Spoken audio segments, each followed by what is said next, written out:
And the beaches in Galveston also reopened this past weekend.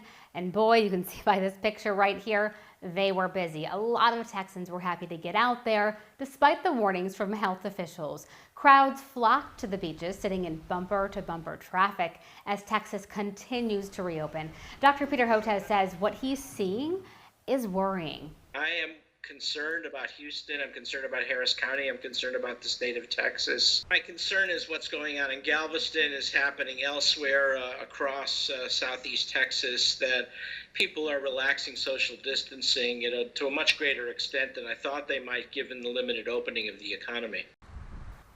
Houston Mayor Sylvester Turner weighed in too, saying in a tweet, the massive crowds on the beaches are disturbing, especially if you are returning to the city of Houston. These are not normal times, and this virus is no joke, and there is no vaccine. But Danita replied, why is it that everyone believes that you can't social distance at the beach? And clearly, judging by the numbers of people out there this weekend, a lot of people seem to agree with Danita. Dr. Hotez believes we could see another surge, though, in COVID-19 cases later this summer or in the fall if we are all not really, really careful out there.